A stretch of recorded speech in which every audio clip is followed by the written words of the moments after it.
আসসালামু আলাইকুম রহমতুল্লাহি বরকাত। আজকে আপনাদের জন্য ঘরোয়াভাবে নিয়ে আসলাম গরুর গোশের কালাবোনা। সেই জন্য আমি নিয়ে নিয়েছি ফ্রেশ কিছু গোশ, তেল চর্বি এবং ছোট ছোট হাড়সহ। এখানে দিয়ে দিলাম আমি পেঁয়াজ ব্রেস্তা, দিয়ে দিচ্ছি কাঁচা কিছু পরিমাণ পেঁয়াজ। এখন দিয়ে দিচ্ছি আদা রসুন পেস্ট। আমি আমার পরিমাণ মতো দিয়ে দিচ্ছি। এখানে 3 কেজি পরিমাণ আমি গোশ নিয়েছি। এখন দিয়ে দিচ্ছি 1.5 টেবিল চামচ পরিমাণ জিরা গুঁড়া। আর এখন দিয়ে দিচ্ছি আমি গরম মশলার গুঁড়া। এই গরম মশলার গুঁড়াটা আমার বাসায় বানানো। এখন দিয়ে দিলাম আমি ধনিয়ার গুঁড়ো।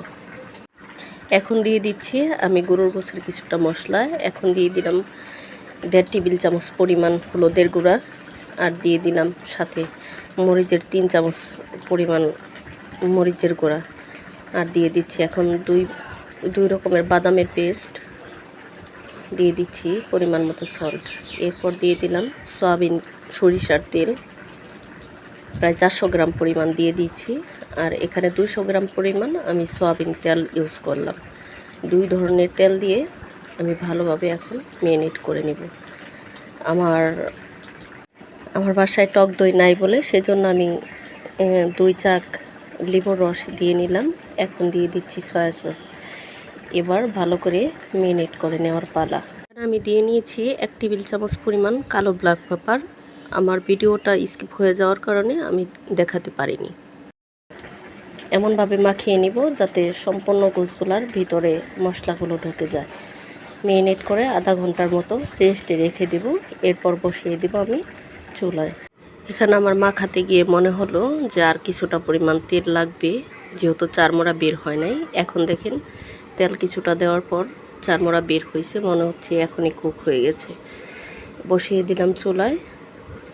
আধা ঘন্টা পর চলে আসবো আপনাদের দেখাতে কি অবস্থা। আপনারা ভিডিওতে দেখতেই পাচ্ছেন যে আমি গোশে কোনো পরিমাণ পানি ইউজ করিনি। পানিটা ইউজ না করাই বেটার, কারণ গোশ থেকেই অনেক পরিমাণ পানি ছাড়ে। গোশের পানি দিয়েই আমি গোশটাকে ভালোভাবে কষিয়ে নিচ্ছি। আমি কষাতে কষাতে আমার কালো ভুনাটা রান্না করা শেষ করব। আপনারা দেখতে থাকেন। যে পরিমাণ তেলটা দিয়েছি এই তেল থেকেই গোশটা হয়ে যাবে ইনশাআল্লাহ। পাশে থাকুন এবং দেখতে থাকুন আমাদের গোশ রান্নাটা কেমন হয়। এই পর্যায়ে আমি দিয়ে নিলাম 4-5টা পরিমাণ কাঁচামরিচ। যে যেরকম ঝাল খান ওই অনুযায়ী দিয়ে নিতে পারেন, না দিলেও হয়, সমস্যা নাই। আমি কাঁচামরিচের সেন্টের জন্য দিয়ে দিলাম। আর রান্নাটা কিছুক্ষণ হয়ে আসার পর আমি দিয়ে দিচ্ছি কিছুটা পরিমাণ সয়া সস। আর আমাদের কালাবোনার যে সিক্রেট মশলাটা সেটা হচ্ছে কালো জিরা। আমি হালকা টেনে নিয়ে পাটায় আমি বেটে নিয়েছি। আপনারা চাইলে ব্লেন্ডারে ফিটে নিতে পারেন, কোনো সমস্যা নেই। দেখেন কি সুন্দর আমার কালো জিরাটা দেওয়ার পর কালারটাই অন্যরকম হয়ে গেছে আলহামদুলিল্লাহ।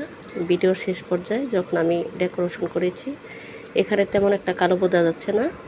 অবশ্যই আমি যেই হাঁড়িতে রান্না করেছি ওইখানে বোঝা যাচ্ছে যে অনেকটাই কালো হয়েছে।